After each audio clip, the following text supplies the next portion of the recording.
Yes, we are live. We are back for a WWE Saturday Night's Main Event post-show. The show's just gone off the air. Of course, it's the beginning of a residency for WWE in Florida, in Tampa over the weekend. We've got Saturday Night's Main Event tomorrow. It's NXT Battleground Monday. It's Raw on USA Network as well. And this is, the third Saturday Night's Main Event since WWE has resurrected these specials, quarterly specials, of course, on NBC and on Peacock. Internationally, it's on YouTube. In terms of an overall show, look, it was a newsworthy and noteworthy show. As you can see with the screen grabs, as we always have here on the post shows, that it featured returns, it featured storyline developments, it featured announcements for plans for the next WWE Premium Live event, that being WWE Money in the Bank. It was the site of the return of Big Bronson Reed. It was the site of the return of Cody Rhodes on WWE television for the first time since WrestleMania 41. So a noteworthy and newsworthy show. Just off the bat, before we get into the matches, before we get into, the wrestling, the creative decisions, all of the above, Before we get into any of that, one thing needs to be said here, right? One thing needs to be put across, and let me know your thoughts in the live chat. Let me know if Super Chats, Members Chats, you know how it goes, yeah? Let us know in the comment section if you're watching this after the fact. The adverts on this show are out of control. And I know that, US television, they might have more commercials than we're used to, but in comparison to a Raw and a SmackDown, these ads were out of control. I mean, good grief. It was a very impressive 2 hours of adverts with some wrestling sprinkled in. At some points, actual, matches broke out, but good grief. It just completely killed the flow of the show. And some of the matches had potential to be really good matches. Some of them were good matches. But it's difficult to get into a steel cage match where right, coming up next, steel cage match. Here's a video package. Out of the video package, we're going to go into commercial. Okay, but that's because we're going to see the whole match all the way through. Collar and elbow tie-up. Right, they've locked up, and we'll get into the match after we get back from this commercial. It's just so stop, start. You just can't. There's no rhythm.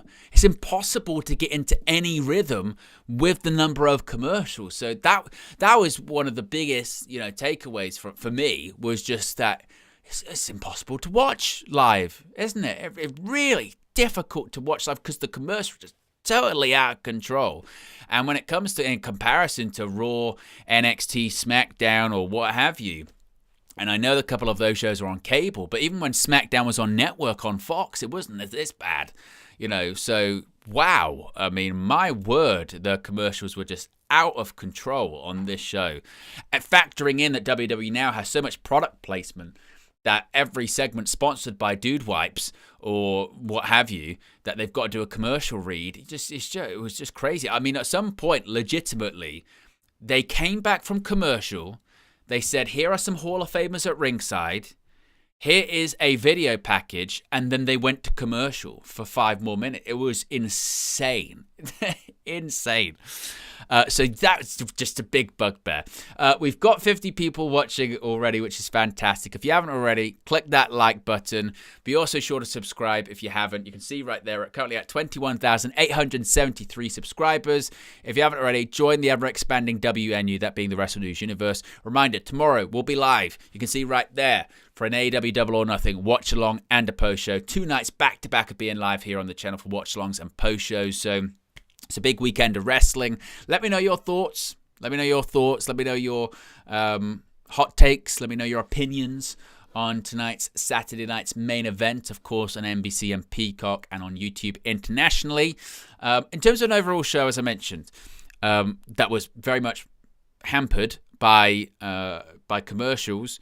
There were some big noteworthy returns and big storyline beats. I think, as we always do with these post shows, what I'm going to do is begin with the main event and then kind of work from there, because I think that's what people will want to talk about the most. And the main event was for the World Heavyweight Championship. It was Jey Uso versus Logan Paul. In terms of a match, it's difficult to grade, and the reason it's difficult to grade is because we just didn't see it. You know what I mean? We just didn't really see it. The bell rings, as Woodshop there mentions. The bell rings at 8:46 Central, and you knew that an ad was coming. So I think in terms of actual in-ring content that we saw for the main event, would have maybe be like 5 minutes, 6. Like you couldn't grade it.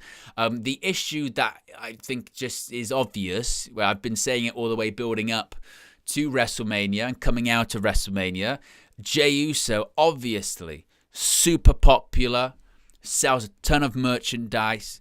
The crowd goes crazy for his entrance, and no different this evening. The kid was in the crowd yeeting with him, and the crowd were going nuts. But then the bell rings, and the bell rings. He looks blown up from his entrance through the crowd. Couple of maybe sloppy spots, miscommunication between he and Logan Paul. Now, earlier on in the evening, as you can see, Cena's out. Earlier on in the evening, after Cena's match, he ran into Jey Uso backstage, and Cena's idea is he's going to ruin wrestling. John Cena wants to ruin wrestling. He's taking the WWE Championship with him. He's going to ruin pro wrestling. He said, what better way to ruin pro wrestling than not only take the WWE Championship, but the other World Championship, the one that's going to be left here, is going to be round the waist of a YouTuber. So he basically told Jey Uso, I'm going to interfere later on. And that's what he did. He pulled the referee out the ring when Uso looked to have the match won, and he started attacking Jey Uso. And he was going to... I don't know how he's going to cost Jey Uso the championship, because that would surely be a disqualification. But as he's doing this, out comes Cody Rhodes, which of course is significant because it's Cody Rhodes' first appearance on WWE television since WrestleMania. We haven't seen Cody, the American Nightmare, since he was defeated by Cena in the main event. And Cody, whilst clearly running out of time because the credits there, right, Paul Levesque Lee fitting and the copyright logos showing up, says, you've ruined enough, and looks like you've got a partner. I've now got a partner. We'll see you at Money in the Bank. Of course, Money in the Bank is in 2 weeks' time in Los Angeles, California at the Intuit Dome, and seemingly we have our main event. It looks like, by the way, we're not going to have a World Championship match on that show. It looks like we're going to have a WWE champion facing off against a World Heavyweight champion. It's going to be a premium live event with no world title match because both world champions are in the same match. Now, don't be shocked also if this main event at Money in the Bank also gets some additions to it.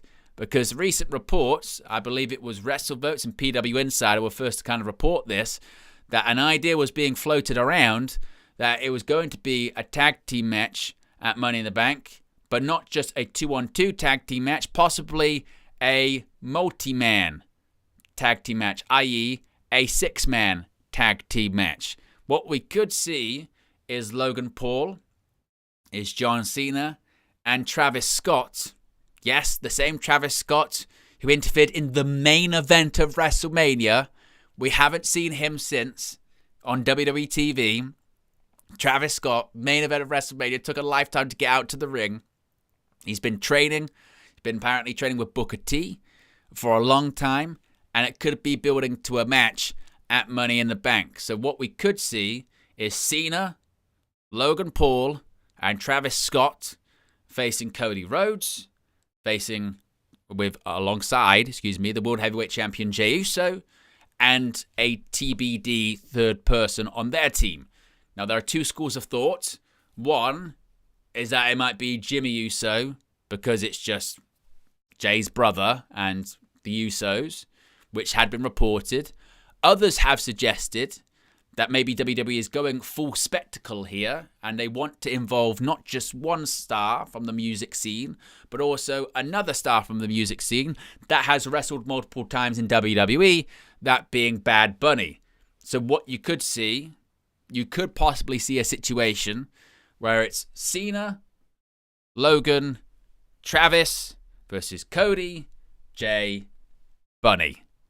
Now, that feels very Hollywood, Los Angeles, and maybe that's what they want to do. In terms of a match, I don't know about that.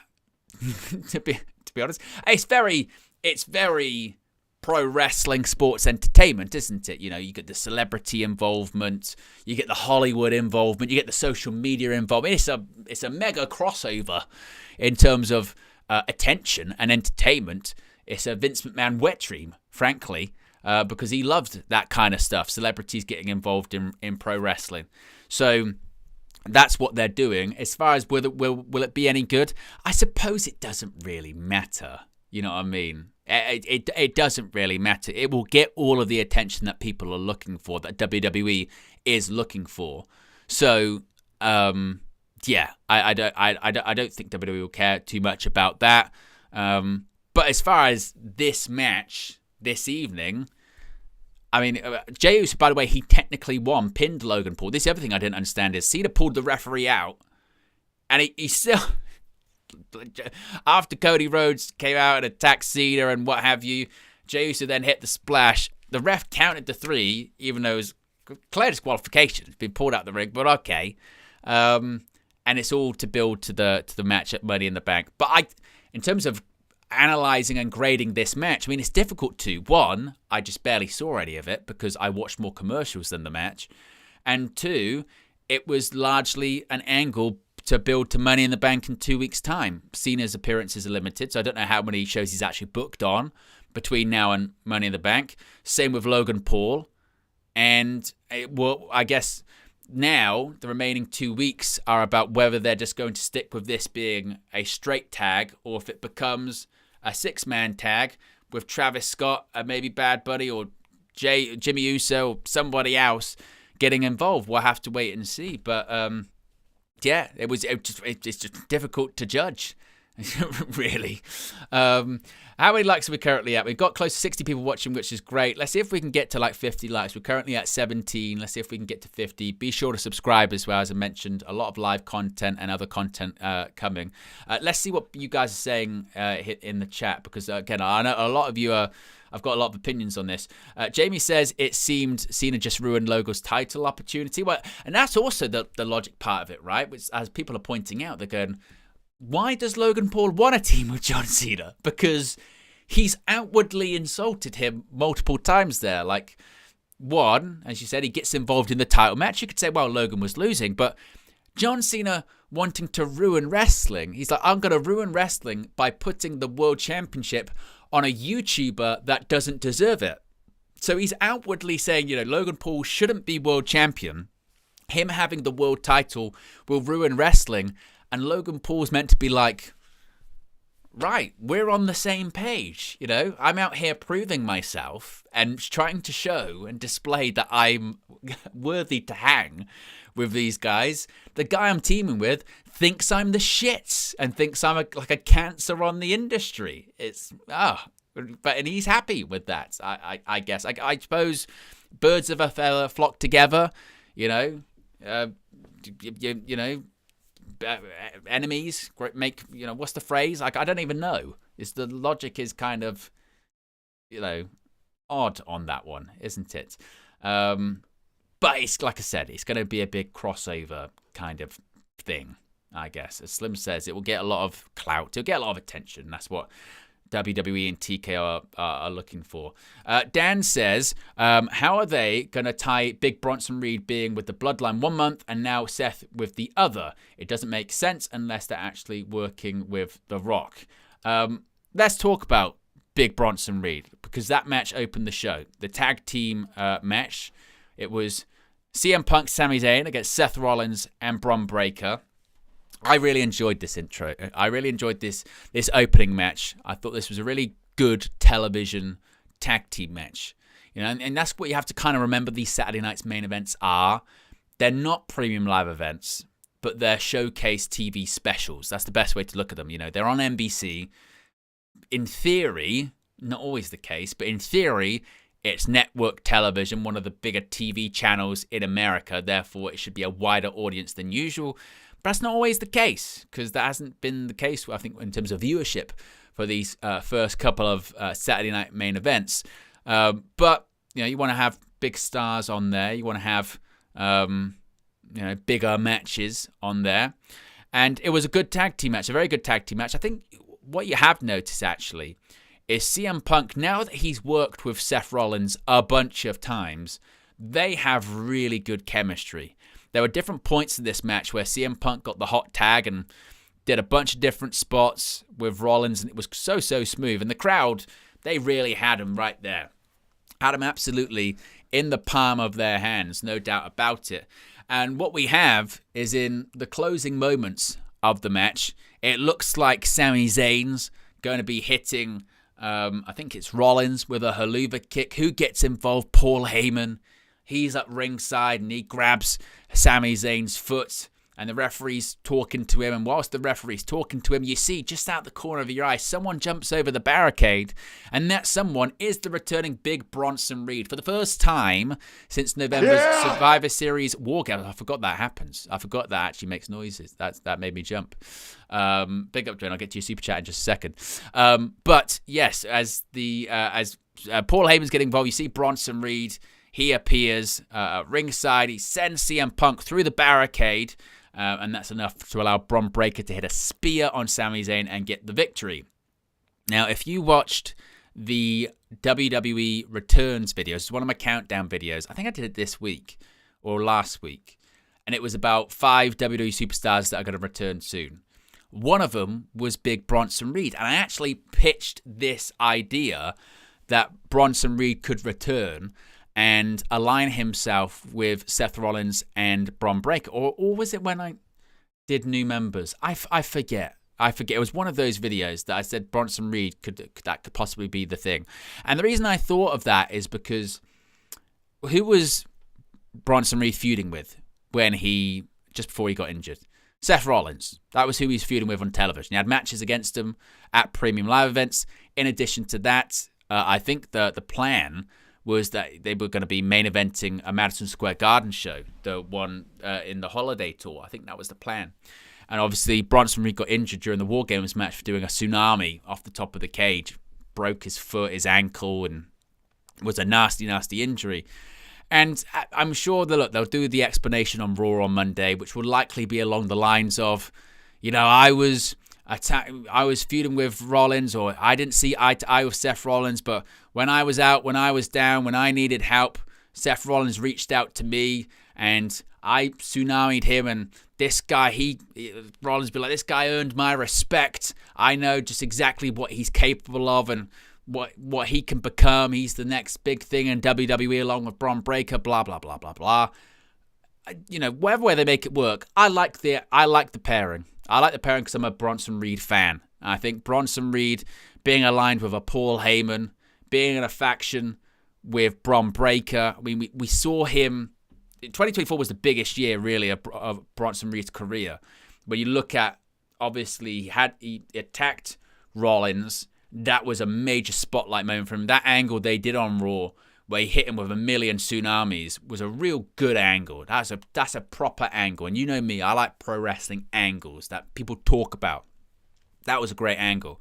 And it roped Rollins off TV really effectively. And then he had the matches with Braun Strowman, which, credit to Braun, obviously now no longer with WWE, but he put over the monsters on his way out. He did what the likes of The Big Show and others did for him when he first broke out as a single star back in 2016. You put over the monsters. You put over Bronson Reed in those, crazy matches, doing the big stunts and spots, and he put over Jacob Fatu. And Bronson Reed, he was primed to have this big run, and so much so he's involved in the main event of War Games, aligning with the new version of the Bloodline. And people thought at the time, myself included, is he going to be aligned with this new Bloodline? That's exciting. This is better. This is better than him being aligned with the new bloodline, because let's be honest, right?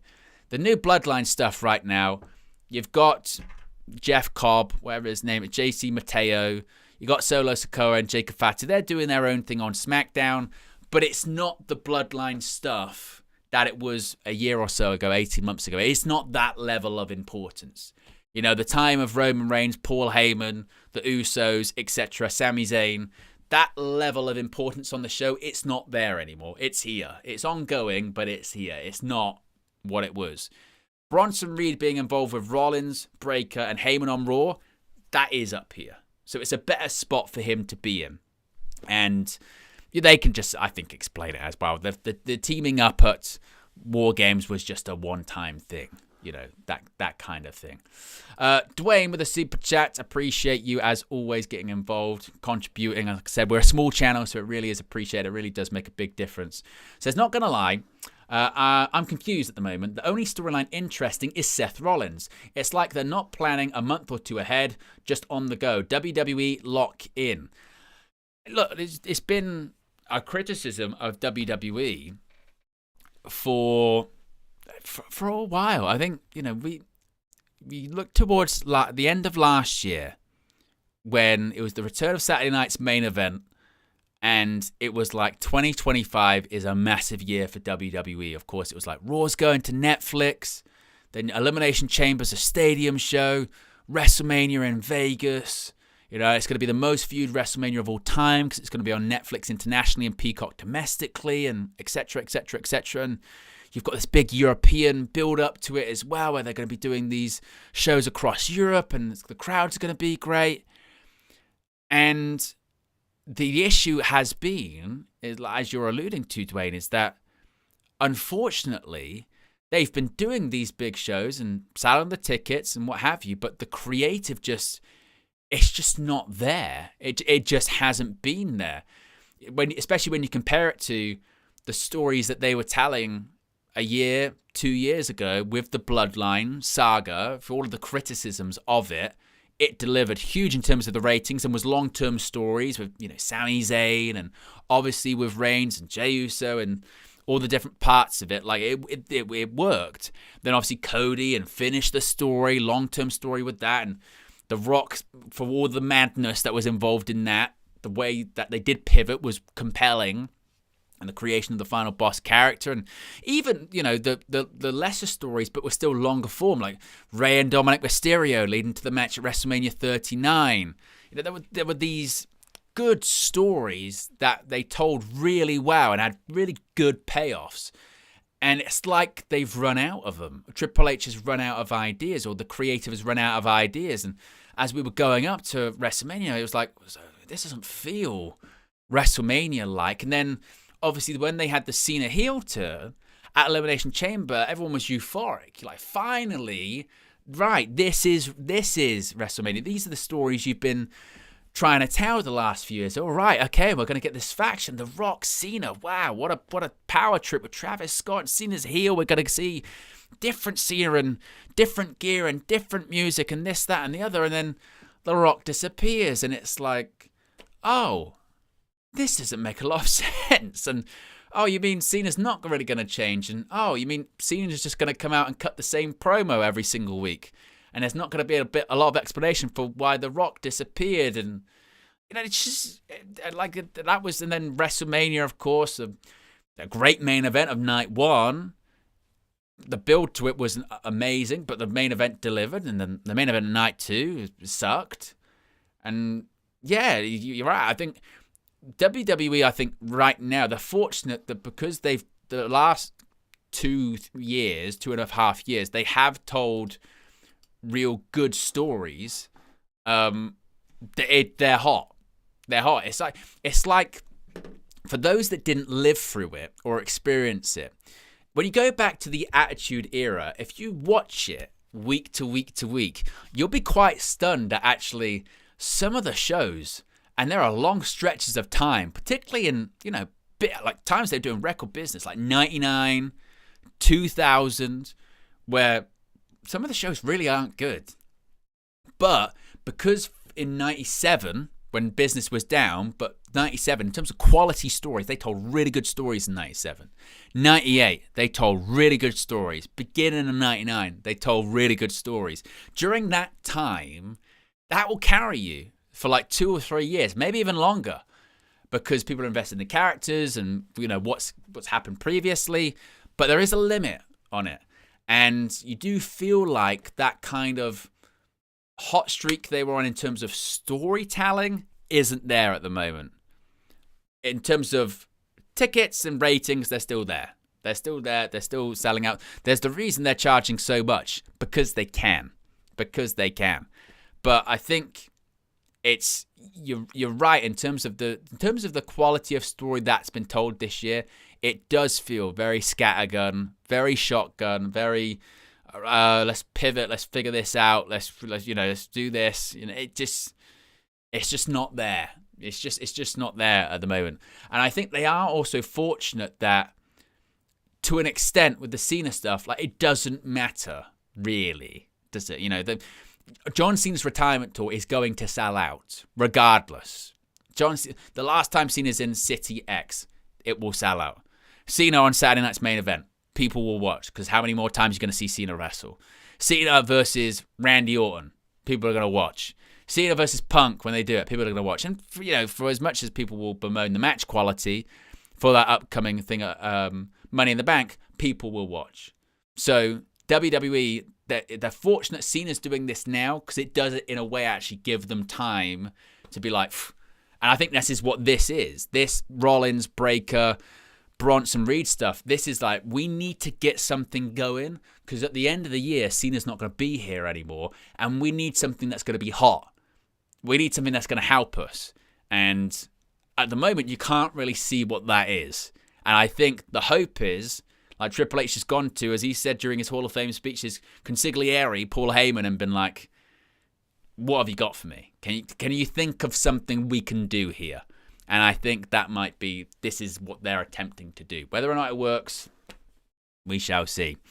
Next up was the Women's United States Championship match. The less said about this is the better. It was the shits. Like, it was awful. I was not a fan of Chelsea Green having the title taken off of her. I still to this moment don't understand why it was taken off her. And no disrespect to Zelina Vega, if she was going to drop the title, if Chelsea Green was going to drop the title, I wouldn't have had them drop it to her. This match just wasn't good. Like, it just wasn't good. There was a big botch of the 619. For all of the social media memes, like that. Look at that. Look at that. Look at that. I'll go back to it. Look, I paused that there. That was a 619 attempt. That was apparently a 619. I was paying homage to her mentor, Rey Mysterio. And not only was it botched, like she got stuck in the ropes, her knees went into Chelsea Green's face. And at the end of the match, Chelsea Green's completely busted open. Her nose is, and I think her lips are bleeding. It's a complete mess. And if this was meant to be like, wow, so this, you're going to, Zelina Vega should be Women's United States Champion. No. Chelsea Green was making that title mean something. And the Zelina Vega thing, it's not working. If Chelsea Green was going to drop it to someone, she could have dropped it to Michin on SmackDown. They'd had good matches, but Zelina Vega just in these matches, it's just not worked. It's not worked at all. So yeah, I don't know where they're going with that, but this one, not good. Not good. We're nearly at 30 likes. If you haven't already, click that like button. Also, be sure to subscribe as well whilst you're at it. Next up, John Cena versus R-Truth. Before then, we did see Vikingo in the crowd because he's going to be facing Chad Gable at Worlds Collide. That's going to be a pretty exciting match. Do you know what with this? Yeah, there was a lot of chatter, wasn't there, about John Cena versus R-Truth. What's the point? What's the point in this? And look, you could argue the match largely was pointless. Yes, that is accurate, because this was clearly, we want Cena on the show. Cena needs to shoot an angle for the main event of Money in the Bank. We don't know how many more dates we've got on him, between now and Money in the Bank. So if we say Cena's wrestling, people will watch. If we say Cena's wrestling, it will sell out. They're doing a residency, you have to remember as well. They've got that building for Saturday, Sunday, and Monday. Initially, it was for Tuesday too, but they cancelled that one because they weren't selling tickets. So it was those 3 days in a row. So I think the idea was we put a Cena match on the show, not for the title. We don't want to water that down. We'll put him a match on the show. They can do a small TV angle of R-Truth, and then it's also going to be the precursor because Cody's going to be back on that show. That's what this was. And look, the crowd are into it. And if the crowd are into it and the crowd had a good time, then I think you've done your job. R-Truth comes out. He still does the dumb R-Truth gimmick, and he's silly. He doesn't really know what's going on. They did tell a bit of a story. They had a bit of a false finish where R-Truth hit the 5-knuckle shuffle and hit the AA, gets a near fall, and they make sure Cena's a heel. Cena, annoyed. He's going to go out. He's going to get the WWE Championship, smash it off the head of R-Truth like he's done with everyone else. And then they do the tension. Maybe Cena realizes that, no, I don't need to do that. I'm going to be a good guy. And that's what R-Truth said he wanted Cena to be, was a good guy. So he gives the championship to the referee. No, I'm not going to do it. Kicks R-Truth in the balls. Attitude adjustment. 1, 2, 3. After the match, hits him in the face with the championship for good measure. And then afterwards, we see in a backstage segment, he confronts Jey Uso and talks about how he's, how maybe, shockingly, he basically goes, I'm going to try and cost you the World Heavyweight Championship later on. Maybe. And then he does it. So it was almost like a nod and a wink to the audience, actually, of if you just tuned in to watch the John Cena match, stay tuned because I'm going to come back out later. You know what I mean? Because you could, if you picture it in terms of the quarter-hour ratings, that's what it kind of felt like, didn't it? I know a lot of people might have tuned in at the top of the hour to watch me have my match. Now that it's done, you might think, I'm just going to tune out. Don't. I'm coming back. I'm going to be involved in you want to watch the main event because I just might come out again. So I would stay tuned to the main event, and then we're going to do this big angle at the main event. So that's, I think, kind of what they were alluding to with all of that. So yes, Cena gets the win, and then as I mentioned, he had a confrontation backstage with Jey Uso saying, "I'm coming out again." So stay tuned for the main event. You will have to sit through like 100 minutes worth of ads to see it, to see me come out again, but it'll be worth it, I'm sure. Next up, we had probably the match of the night, the steel cage match with Drew McIntyre against Damian Priest. Clearly, it was like the most important actual wrestling match, which is why they had Jesse Ventura on commentary for this one. And Jesse Ventura, I love having Jesse the Body on commentary because he doesn't give a shit. Jesse Ventura doesn't care. Now, at some points it can lead to just a complete mess, such as when the ring announcer are doing announcements and Jesse Ventura is just really talking and just doing his stuff. But he also calls out bullshit in the match, and I like that. I like that, and because he just watches it as a fan. So if stuff doesn't make sense, he'll go, that doesn't make any sense. And some of the parts of this match didn't make sense. There was, for me, could have been a bit more selling in it. There was a spot where Damian Priest gets suplexed off the top of the cage and hit with a claymore. He kicks out at 2. Like, that's not enough to pin him. Kicks out at 2. He's been suplexed off the top of the cage and hit with his finish. He kicks out at 2. And a minute later, he's back up in the middle of the ring, bouncing off the ropes like nothing happened. I was like, wow. But that to me screamed like we have a limited amount of time. Commercial breaks are eating up this show. I want to get all my shit. Let's get our spots in. Let's get our spots in as much as we can.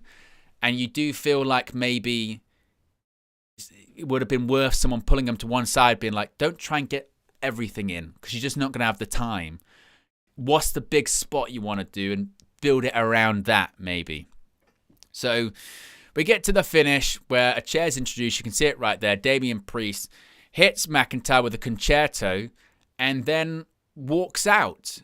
And he wins the match by escaping through the door. And Jesse Ventura, to his credit, because he's absolutely spot on with this. is like, that's bullshit. It's going, what? He's walked out.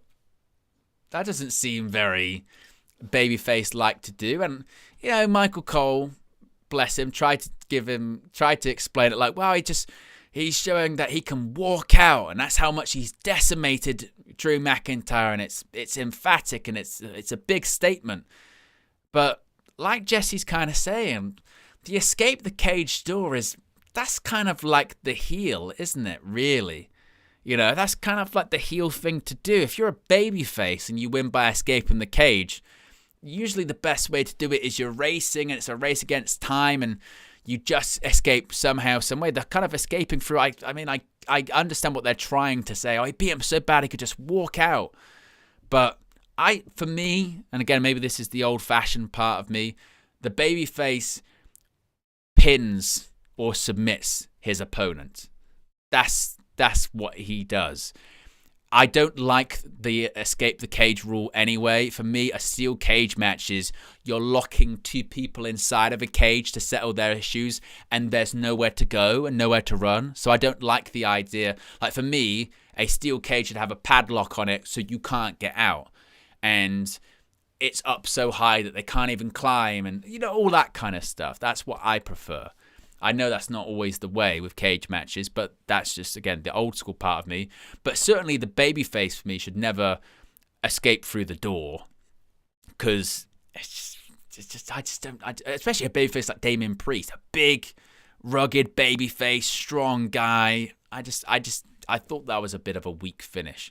Unless the idea was, again, a double term, which I don't think so. McIntyre, they sort of tease they're going to get a stretcher out, and he tries to leave on his own power and kind of does. But Jesse called out on commentary, and I think he was right to do so. Like I said, I looked and was like, yeah, I totally agree, Jesse, you're right. And then, of course, we had the main event world title, which we've gone over. So that was your show. That was Saturday night's main event. Look at that, no ads. It's amazing how that works, isn't it? Overall, it was fine. It was an okay show. I really enjoyed the opener. Enjoyed the tag team match, and the Cena R-Truth was fine for what it was. Steel cage match I enjoyed. World title main event, can't really comment on because we barely saw a reaction. Just the ads. I mean, I don't think that's going to change anytime soon. And I think the discussion about sort of the commercialization, if that's a word, of WWE is just going to continue under TKO, isn't it? Because the ads just killed the flow of the show. But some big moments, some big returns, and some big storyline developments, and we'll see how it indeed plays out. If you haven't already, click the like button. We've got 60 people watching. We're nearly at 35 likes. Let's see if we can get to 40 or 50 likes on the way out. Be sure to subscribe. You can see right there. We are, 125 away from 22,000. So if you haven't already, be sure to subscribe. If you're watching this after the fact, let me know your thoughts in the comment section below. As you can see right there in the sidebar, we will be live tomorrow night for AEW Double or Nothing for a watch-along and a post-show. I'm aiming to upload a video relatively early tomorrow, which is going to be potential returns at Double or Nothing, because I feel like we could get a couple of quite high-profile returns at Double or Nothing tomorrow night. So that's going to be going up tomorrow.